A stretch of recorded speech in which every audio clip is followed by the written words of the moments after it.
की जेव्हा प्रामाणिकपणाची ताकद एकवटत असती तेव्हा हा सर्वसामान्य माणूस त्याच्या मागे ढाल बनून उभा राहतो. हे तुम्ही आज सगळ्यांनी नांदवतांनी या तालुक्याला दाखवून केले. आज आपण सगळे येथे जमला, यातून आमच्या कामाची आम्हाला पावती मिळाली असं आज सिद्ध झालेलं आहे की जेव्हा इंग्रज बाहेर तालुका विकल्या जातो अशा जेव्हा वल्गना होत होत्या तेव्हा या नांदगावकरांनी आज प्रत्येक माणसाच्या मागे उभा राहून आज सिद्ध केलं हा तालुका विकावणी, हा तालुका स्वाभिमानी आहे म्हणून. बाबांनो, आपल्याला ही देव माणसाची उमेदवारी करायची वेळच का आली? आज थोडक्यात तुम्हाला भाषण न देता दोनच प्रश्न विचारतो की मला एक सांगा, गेले 15 वर्षापासून हा तालुका तहान पडलेला आहे, आपल्याला सोडवायचा काही सोडवायचा? एक साथ हात वरती करून सांगा, आपल्याला विधानसभेचा सदस्य बनवायचं का नाही बनवायचं? तुमच्या आमच्या मुलांना हाताला रोजगार पाहिजे का नाही पाहिजे? तुमच्या आमच्या तालुक्याचा शासकीय विकास झाला पाहिजे का नाही पाहिजे? पडतो ना? का पडतो? अहो, फक्त काम आणणं, निधी आणणं म्हणजे विकास नव्हे. शेतीच्या सिंचनाला आपला तालुका हा शेतकरी 60 ते 65 हजार लोक ऊसतोडीसाठी बाजूच्या नगर जिल्ह्यामध्ये जाता का नाही जाता? जेव्हा तालुक्याची जागा राहणार नाही आणि आम्ही जेव्हा प्रचार करत होतो तर काही गावांमध्ये अत्यंत चुकीचं वातावरण निर्माण केले जात आहे. पण मी त्या सर्वांना इशारा देतो की ही निवडणूक जातीवर नेण्याचा प्रयत्न करू नका. जर मराठा समाजाने जर ठरवलं ते येणारी प्रत्येक विधानसभा आम्ही बिनविरोध करू शकतो, इतकी मराठा समाजाची ताकद आहे. करतो त्याचप्रमाणे व्यासपीठावर उपस्थित असलेल्या सर्वांना देखील मी वंदन करतो. व्यासपीठावर आहेत लोक, नक्की आहेत.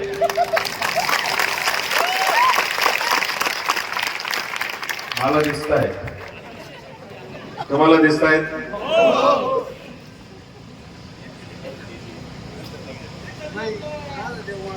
व्यासपीठावर उपस्थित आहेत ते मला दिसत आहेत, तुम्हालाही दिसत असतील. पण दुर्दैव असं आहे की आज ते खर तर मनाने इथे उपस्थित आहे, शरीराने मात्र कुठेतरी दिसून गेले. खरी अशी परिस्थिती का आली असा मला गंभीर प्रश्न पडला. कारण तसं बघायला गेलं तर मी काही राजकीय व्यक्ती नाही, माझी कुठली राजकीय पार्श्वभूमी देखील नाही आणि राजकारण हा माझा पिंड देखील नाही. आणि आज अचानक मला एकदम खोलात टाकून सगळी गेली. परंतु अनेक जणांनी सांगितलं सर आता थांबून जा. थांबेल तो साकोरेकर काय म्हटलं, आता किंवा हळू जबाबदारी घेतली तर ती पूर्ण करेल. पण एवढी सगळी जनता आज संपूर्ण नांदगाव तालुक्यातल्या पंचक्रोशीमध्ये जेव्हा गेलो त्यावेळेला असं जाणवलं की निश्चितच विजय हा भूमिपुत्राचाच आहे.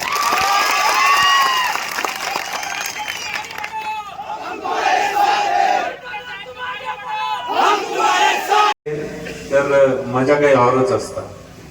एक शेर आठवला त्याच्यावर, बड़ी साजिश हुई होगी तुम्हें हमसे दूर करने के लिए, बड़ी साजिश हुई होगी तुम्हें हमसे दूर करने के लिए, मलाल बस इतना है कि तुम भी उनकी बातों में आ गए.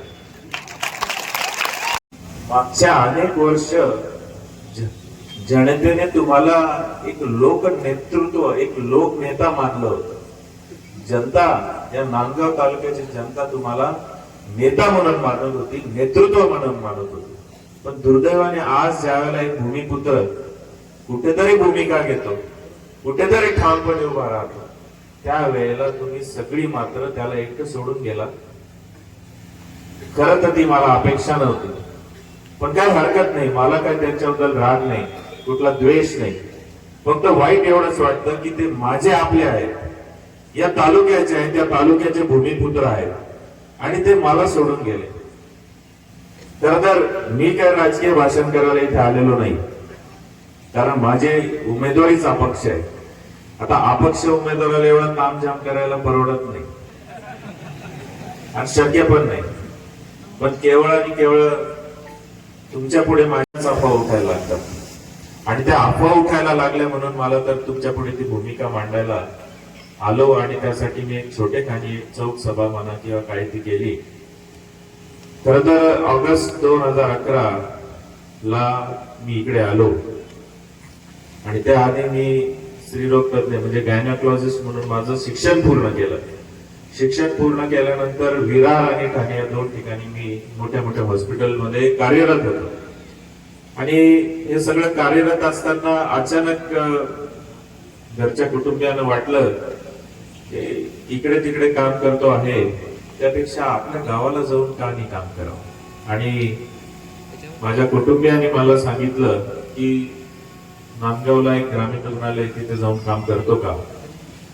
मी तडक हो म्हटलो, काही हरकत नाही. आणि इकडे येण्याची तजवीज केली आणि ऑगस्ट 2011 रोजी मी इथं ग्रामीण रुग्णालयामध्ये हजर झालो.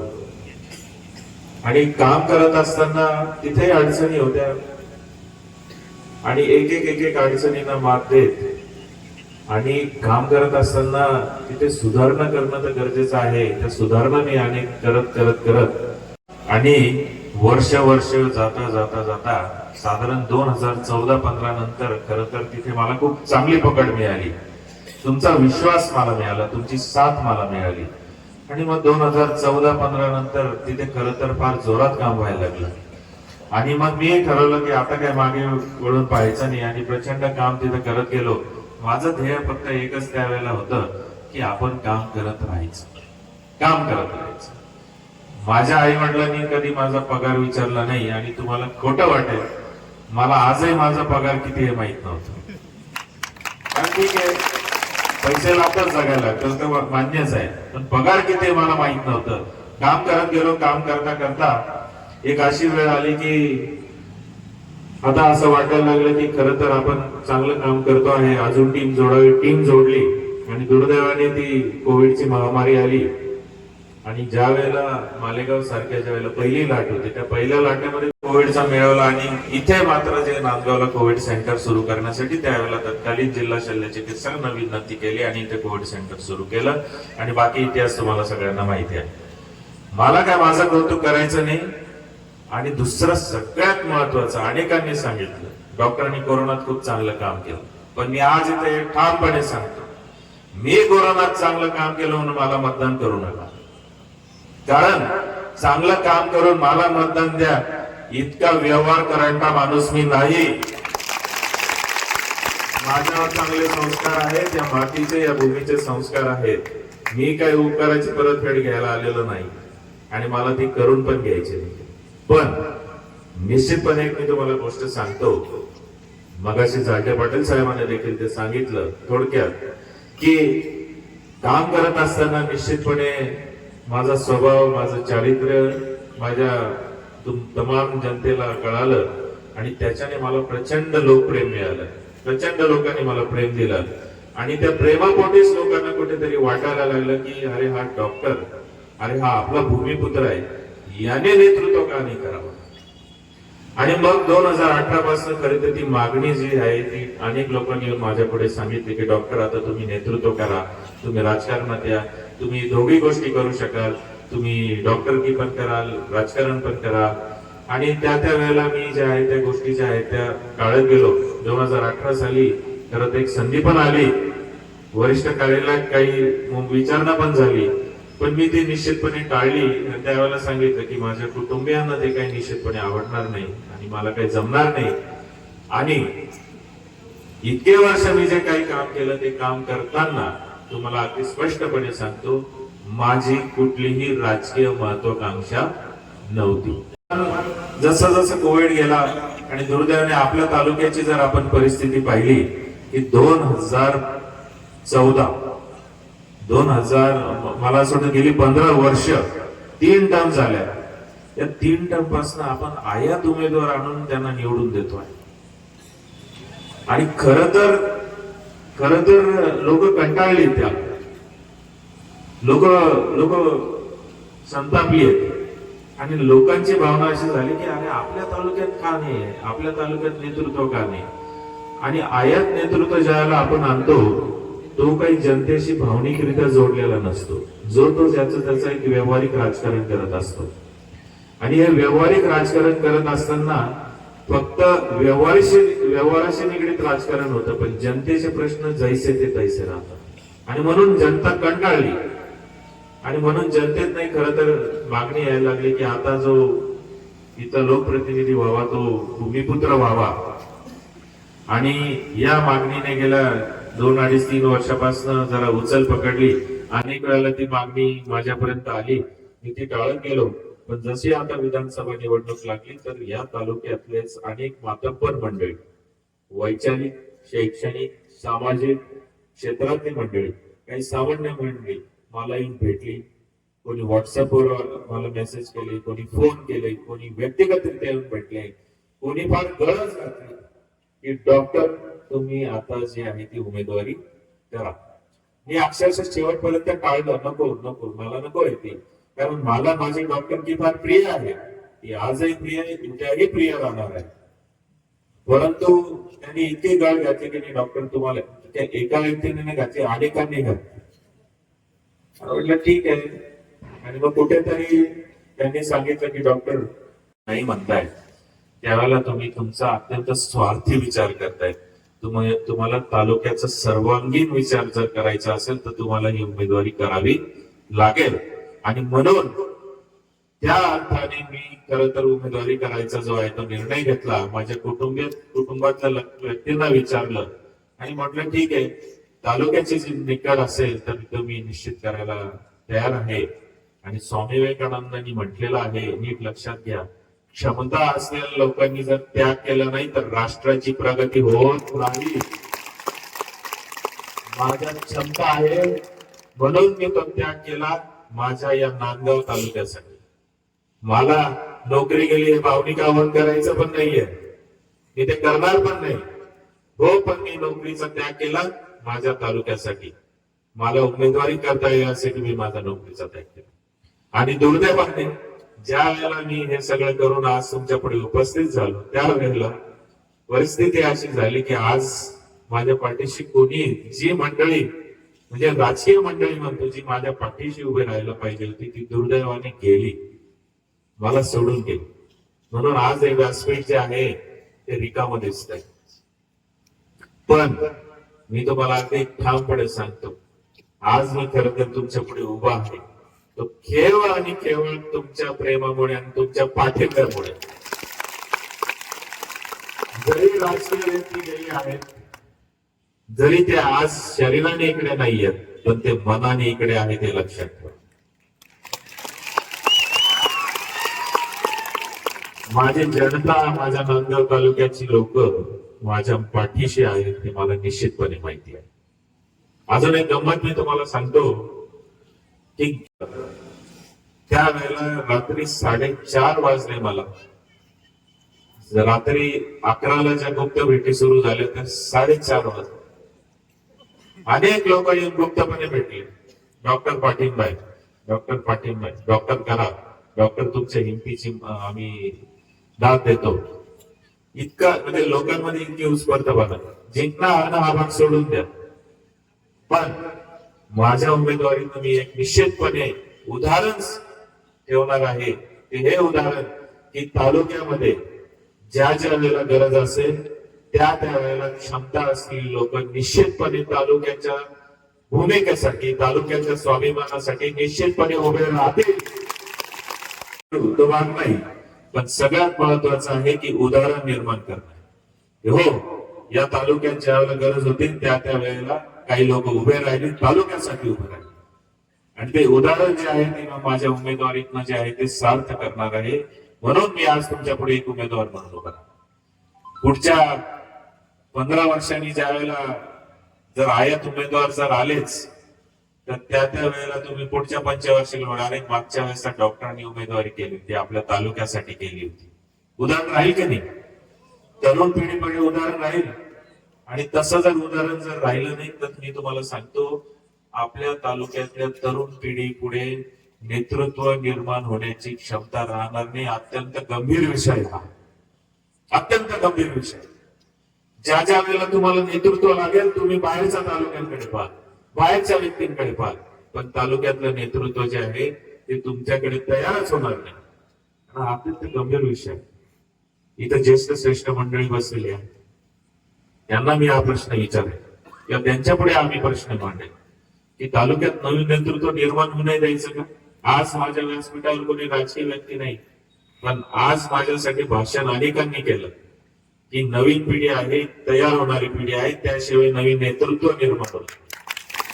लोकांवर जाऊ द्या, हा प्रश्नचिन्ह तालुक्याच्या स्वाभिमानावर उभा राहतो. आपल्याला आपला स्वाभिमान गहाण ठेवायचा आहे का? स्वाभिमानाला परत आणायचं आहे का? जर आणायचं असेल तर आपल्या भूमिपुत्राला आपण खरं तर निवडून आणलं पाहिजे. मला काय आमदार व्हायची हौस नाही, असे 100 आमदारकी आम्ही फाट्यावर मारेल, 100 आमदारकी फाट्यावर मारेल. कारण एका आमदाराला जितकं लोकप्रेम भेटतं ना, त्याच्यापेक्षा 1000 पट प्रेम मला माझ्या डॉक्टरची तुम्ही. एखाद्याला लोकप्रेम दिला त्याच्या राजकीय वैचारिक भूमिकेच्या लोकांचंच प्रेम भेटतं, पण मला तर सर्व पक्षीय लोकांचं प्रेम भेटतं, अठरा पगार जातीच्या लोकांचं.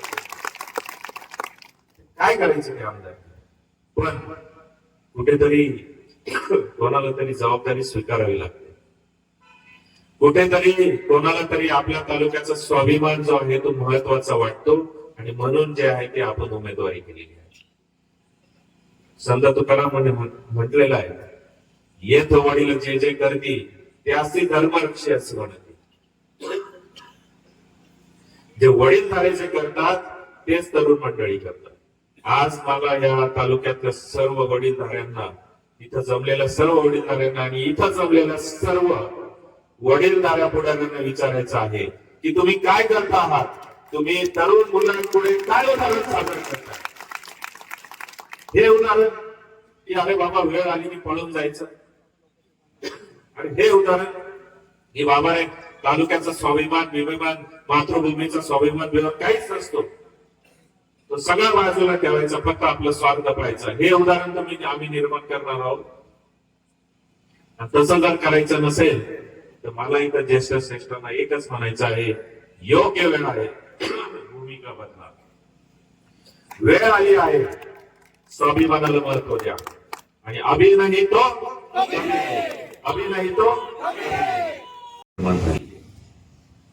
आपण जर शून्य असाल तर या वेळेला परिवर्तन घडलंच पाहिजे, भाकरी फिरलीच पाहिजे.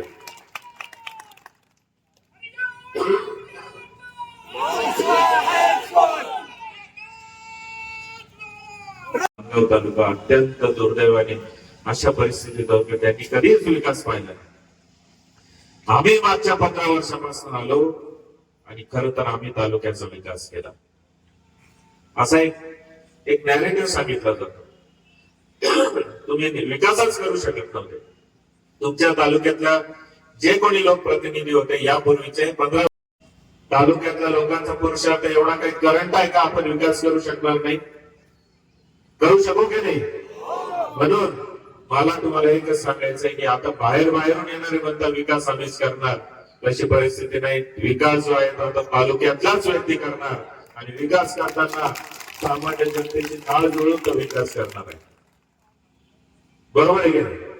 फक्त विकास आम्हीच करू शकतो, तुम्ही पुरुषार्थाने करंटे आहात, ही जर आपल्याला जर सांगितलं जात असेल तर कुठेतरी पुन्हा एकदा स्वाभिमान जागवण्याची वेळ झालेली आहे. आणि विकास काय?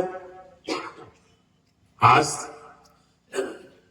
एक तरी उच्च शिक्षणाचं कॉलेज आपल्या नांदगाव तालुक्यात, नांदगाव पंचक्रोशी मध्ये आहे का? आहे का? आपल्या सर्व मुलांना उच्च शिक्षणासाठी नाशिकला, पुण्याला, मुंबईला जावं लागतं. इथं उच्च शिक्षणाची सोय आहे का? आणि खरा विकास जो आहे तो खरा विकास म्हणजे काय? जो तुमच्या मुलांच्या शिक्षणासाठी होतो तो खरा विकास. जो तुमच्या खिशामध्ये 4 पैसे वाढवतो तो खरा विकास. जो तुमच्या हाताला रोजगार देतो तो खरा विकास. बाकी रस्ते, पुतळे, शेड बीड हे भौतिक विकास काहीच कामाचे नाही, ते लागतात, मान्य आहे. परंतु जोपर्यंत विकास तुमच्या घराघरापर्यंत पोहोचणार नाही तोपर्यंत त्या विकासाला अर्थ नाही. शिक्षणाच्या माध्यमातून करता येईल. तुमच्या तरुण मुलांना आज शिक्षण आहे का? अहो, आज काही गावांमध्ये आम्ही गेलो, 7वी 8वीच्या मुलांना वाचन करतायत, दर्जेदार शिक्षण उपलब्ध आहे. आणि ज्या वेळेला ही मुलं स्पर्धा परीक्षेसाठी किंवा एखाद्या प्रोफेशनल कोर्स साठी ज्या वेळेला बाहेर जातात त्यावेळेला ही मुलं सपशेल मागे राहतात, स्पर्धा परीक्षेमध्ये तग धरू शकत नाही. व काय दर्जा तालुक्यातल्या अनेक लोकांनी पाहिले, ते सर्व माझे आप्तेष्ट आहेत, दिवसभर माझ्या बरोबर फिरतायत. ते माझ्यासाठी नाही फिरत आहे, हो, तालुक्यासाठी फिरतायत. पूर्वी असं म्हणायचं ना की घरच्या भाकरी बांधून प्रचार करू किंवा घरच्या भाकरी बांधून प्रचार झाला, तर तशीच परिस्थिती आहे. लोक स्वतःचे डबे घेऊन येतात. काही ठिकाणी आम्ही जेवण तयार करतो आणि मग पंक्ती बसवतो, तिथे आम्ही जेवण करतोय. असे धमे थिमे उमेदवार असतं तर आम्ही एवढं केलं असतं का? जमलं असतं का आम्हाला? त्याच्यामुळे वेळीच या अफवा पसरवणाऱ्या लोकांना ओळखा आणि वेळीच तुम्ही अफवा ओळखा. ते आपल्याला कमकुवत करायचा हा प्रयत्न आहे. पण कमकुवत होईल तो भूमिपुत्र राहील का? म्हणून कि दर्द की हदों से गुजारे तो सभी जाएंगे, दर्द की हदों से गुजारे तो सभी जाएंगे, जल्द या देर मारे तो सभी जाएंगे.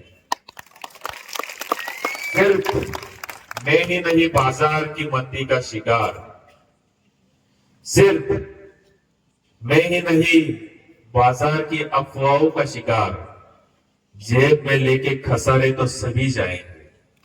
या लाशों को पानी में नहीं रखती, तेरे या डूबे किनारे तो सभी आएंगे. चाहे कितनी भी बुलंदी पे चला जाए कोई, चाहे कितनी भी बुलंदी पे चला जाए कोई, आसमानों से उतारे तो सभी जाएंगे.